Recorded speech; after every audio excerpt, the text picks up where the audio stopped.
So hello my dear students, once again I am with my new video of biology life processes class 10th and new topic is respiration. About that in the last two videos I have taught you about the digestion in a short way, and today in this video I will tell you about the descriptive details of respiration. What is respiration and what is the anatomy of respiration.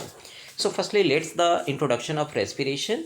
Respiration broadly means the exchange of gases, as it involves the breathing also in taking of oxygen and giving out the carbon dioxide. This is a part of respiration. This is not the whole process of respiration, students.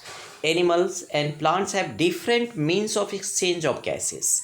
यानी जो animals हैं, plants हैं, उनमें जो exchange of gases होता है वो अलग अलग तरीके से होता है. Not like the human beings only. जो ह्यूमन बींग में होता है केवल उसी की तरह नहीं होता. At a cellular level respiration means the burning of food. Cellular level पर अगर हम सोचें तो रेस्पिरेशन का अर्थ होता है जो भोजन हम लोग करते हैं उसका बर्न करना, यानी एक तरह से उसका डाइजेस्ट होना, and for generating the energy needed for the other life processes. और जो जीवन के लिए जो दूसरे लाइफ प्रोसेसेस हैं उनके लिए जो एनर्जी रिक्वायर्ड है उसके लिए एनर्जी को क्या करना, प्रोड्यूस करना. And this is the main function of respiration. Cellular respiration में take place in the presence और एब्सेंस ऑफ ऑक्सीजन. ये प्रेजेंस में भी हो सकता है ऑक्सीजन के और एब्सेंस में भी हो सकता है. तो प्रेजेंस में जो होता है एरोबिक रेस्पिरेशन होता है और जो एब्सेंस में होता है वो क्या होता है students, an aerobic respiration. Later on we will discuss about these two topics. So the food that we take, from that it is digested in the form of glucose, and by the respiration we take the oxygen breaks the glucose into energy that is in the form of ATP molecules that is stored in the mitochondria, carbon dioxide that is released by us, and water that is absorbed by the body. And this can be used, means this ATP can be used for sale activity. जैसे muscle contraction हुआ, relaxation हुआ, जो energy ज़रूरत है उसमें ATP क्या होता है, यूज किया जाता है. Okay students, so this is the diagram of respiration. What happens in the respiration. See, respiratory system. The human respiratory system involves the nose, nasal cavities, pharynx, larynx, trachea, windpipe, bronchi, bronchioles, and alveoli. These are some parts of the respiratory system in human beings.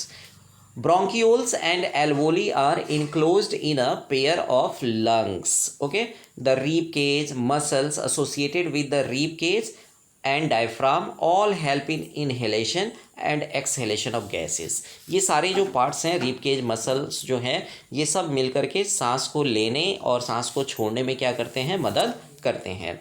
Exchange of gases takes place between alveolar surface and surrounding of the blood vessels. जो alveolar surface है, जो हम लोग का respiratory जो track है उसके बीच में और ब्लड वेसल्स के बीच में ऑक्सीजन का एक्सचेंज होता है. और ब्लड वेसल्स में जो ग्लूकोज वगैरह आकर के जमा रहते हैं वो ग्लूकोज टूटते हैं कार्बन डाइऑक्साइड में और एनर्जी मॉलिक्यूल्स में.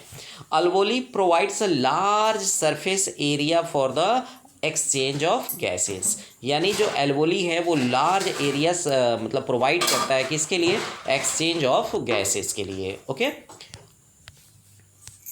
So what is the physiology of respiration. See, breathing in human being, all these topics you will understand very well. Breathing is in human is facilitated by the action of internal intercostal and external intercostal muscles attached to the ribs and the diaphragm. यानी इसके कहने का मतलब है कि जो सांस लेने की प्रक्रिया है ना ह्यूमन बॉडीज में, वो डायफ्राम और उसके द्वारा जो अटैच्ड मसल्स हैं जो रिब केज से जुड़े हुए होते हैं वो इसको करने में मदद करते हैं. So when the dome shaped diaphragm, जो डायफ्राम हम लोग के लंग्स को होल्ड किए हुए है, diaphragm contracts and become flattened and the rib cage expand due to the action of intercostal muscle. जो इंटरकोस्टल मसल्स हैं, जब हम ऑक्सीजन को लेते हैं तो ये फैलता है और जब हम लोग इसको छोड़ते हैं यानी कार्बन डाइऑक्साइड को छोड़ते हैं तो ये क्या होता है, सिकुड़ने का काम करता है. यानी diaphragm holds the lungs and also helps in exchange of gases. Okay, So to exhale, the diaphragm relaxes because dome shaped again chest cavity contracts due to action of intercostal muscles. जो intercostal muscles हैं उनके कारण अब जब हम carbon dioxide को छोड़ते हैं तो ये क्या होता है, सिकुड़ता है. So inhaled air increases the contraction of oxygen in the alveoli. जो alveoli है उसमें ऑक्सीजन के कॉन्सेंट्रेशन को क्या कर देता है, बढ़ा देता है. And oxygen supply diffuses into the surrounding blood vessels. और जो ऑक्सीजन है सराउंडिंग जो ब्लड वेसल्स है उसमें क्या हो जाता है, डिफ्यूज कर जाता है. सो ब्लड कमिंग, डिफ्यूज का मतलब होता है उसमें चला जाता है. Blood coming from cells has more concentration of carbon dioxide than outside air. Thus carbon dioxide simply diffuses out of the blood vessels into the alveoli. और जो ब्लड जो हमारे बॉडी में है उसमें कंसंट्रेशन किसका ज़्यादा है, कार्बन डाइऑक्साइड का, तो ये फिर डिफ्यूज होता था किसमें, एल्वोली में, और वहाँ से होते हुए नेजल कैविटी के द्वारा बाहर निकल जाता है. Okay. So thus breathing takes place due to combined action of intercostal muscles and diaphragm, while the exchange of gases takes place due to simple diffusion. जो आपका ये जो ब्रीदिंग है वो एक्चुअली कंबाइंड एक्शन है किसका, इंटरकॉस्टल मसल्स का, diaphragm का, जबकि जो एक्सचेंज ऑफ गैसेज है ना वो सिंपल डिफ्यूजन प्रोसेस है. Here in this figure you can understand what the process of exhalation is there and what the inhalation is there.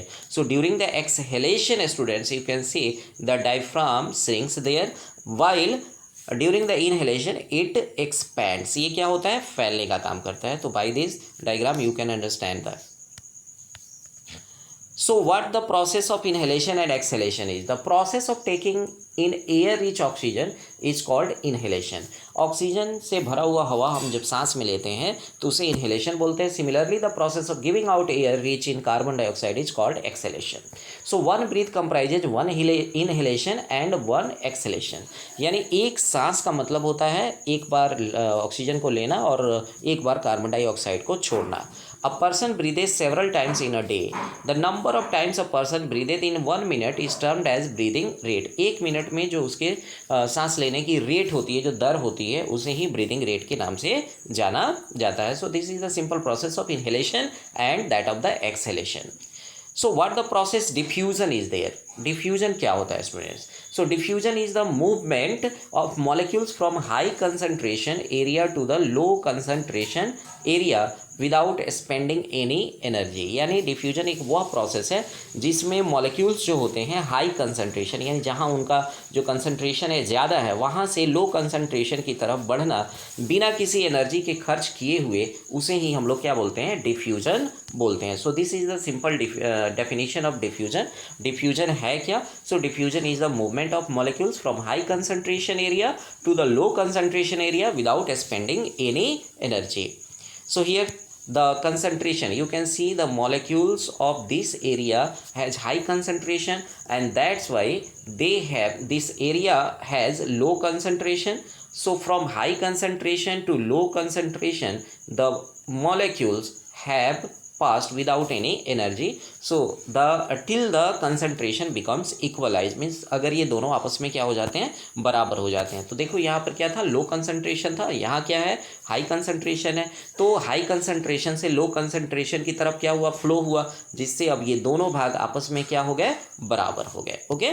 So this is the process, simple process of diffusion that you have understood. Okay. So what happens during the cellular respiration? Cellular respiration is a set of metabolic reactions. So actually metabolism I have told you in the first video only, occurring inside the cells to convert biochemical energy obtained from the food. जो भोजन से हम लोग को biochemical energy प्राप्त होती है उसको तोड़ने का काम कौन करता है, रेस्पिरेशन के दौरान जो ऑक्सीजन हम लोग लेते हैं वो करता है, जिससे जो एनर्जी उत्पन्न होती है, कंपाउंड जो उत्पन्न होता है called adenosine try phosphate, ATP molecules, जो हमारे भोजन में क्या हो जाता है, जो हमारे माइटोकॉन्ड्रिया में क्या होता है, जमा हो जाता है. So metabolism refers to a set of chemical reactions carried out, all those things I have told you, maintaining the living state of cells in organism. हम लोग को पृथ्वी पे जीवित अगर रहना है किसी भी लिविंग ऑर्गेनिज्म को, तो उसको जो प्रोसेस करने होते हैं उसे ही मेटाबॉलिज्म के नाम से जानते हैं. It is of two types, catabolism and that is of anabolism. The process of breaking molecules to obtain energy. Catabolism में जो मॉलिक्यूल्स होते हैं वो टूटते हैं एनर्जी देने के लिए। While in anabolism the process of synthesising all compounds required for the cells, जबकि इसमें क्या है, ये just like the combination reaction है, जहाँ पर क्या होता है, छोटे छोटे जो मॉलिक्यूल्स होते हैं वह जुड़ करके एक बड़े मॉलिक्यूल्स का फॉर्मेशन करते हैं। So therefore respiration is a catabolic process. Respiration क्या है, कैटाबॉलिक रेस्पिरेशन है, जहाँ पर जो ग्लूकोज मॉलिक्यूल्स हैं वो टूटते हैं एटीपी मॉलिक्यूल्स में, कार्बन डाइऑक्साइड में और वाटर में, which breaks large molecules into smaller ones. Okay, so glycolysis students, glycolysis क्या है ये देखेंगे, यानी the cycle and electron transport chain are the important process of the cellular respiration. यानी ग्लाइकोलाइसिस है ना, क्रेब्स साइकिल है, इलेक्ट्रॉन ट्रांसपोर्ट है, ये सेलुलर रेस्पिरेशन के लिए सबसे महत्वपूर्ण प्रोसेस होते हैं। So in this cellular respiration I have told you that this is of two types of metabolism, catabolism and anabolism. So I hope that you have understood this. Here this is the glycolysis process where glucose and pyruvic acid forms two ATP molecules, and in the Krebs cycle, students, you can see there it breaks into carbon dioxide and electron transport. During the hydrogen transport system 36 ATP molecules are formed and water is released there. So this is the chemical energy, and this all happens due to oxygen. So this is the process of cellular respiration. You can understand by the figure also. Glycolysis क्या है, glucose plus pyruvic acid, glucose जो होता है, ध्यान देंगे, glucose pyruvic acid में क्या होता है, कन्वर्ट हो जाता है और ये 2 ATP मॉलिक्यूल्स के बराबर होता है। क्रेब्स साइकिल में कार्बन डाइऑक्साइड प्रोड्यूस होती है और इलेक्ट्रॉन जो ट्रांसपोर्ट है उसमें 36 ATP molecules and water produce होता है। So what do you mean by aerobic respiration, student? And I also told you in the beginning of this video that I will tell you about the aerobic respiration and anaerobic respiration. So aerobic respiration is the process in which the food glucose is converted into energy in the presence of oxygen, है ना। जो presence of oxygen में जो glucose है वो convert होता है energy में। The general equation of an aerobic respiration is given below, just like that glucose plus oxygen gives carbon dioxide, water and that of the energy. This type of respiration takes place in animals, plants and other living organism. Means glucose plus oxygen gives carbon dioxide plus water and plus energy. This is the main equation of aerobic respiration that helps in the presence of oxygen. Okay, so respiration in lower animal, जो छोटे जानवर होते हैं उनमें कैसे respiration होता है। Lower animals lack a sophisticated respiratory system like lungs, alveoli, etc, उनमें ये सारी चीज़ें नहीं होती हैं। Respiration then takes place by simple exchange mechanism, वो सिंपल एक्सचेंज होता है, हम लोग की तरह कॉम्प्लेक्स एक्सचेंज नहीं होता है। Animals like earthworms takes gases through their skin, वो अपनी स्किन से लेते हैं। Fishes have gills for gaseous exchange, and insects have a tracheal system which is a network of tubes through which air circulates and gaseous exchange takes place. जो insects होते हैं ना उसमें एयर ट्यूब्स होता है, उस ट्यूब्स के द्वारा ही वो गैसियस एक्सचेंज को करते हैं।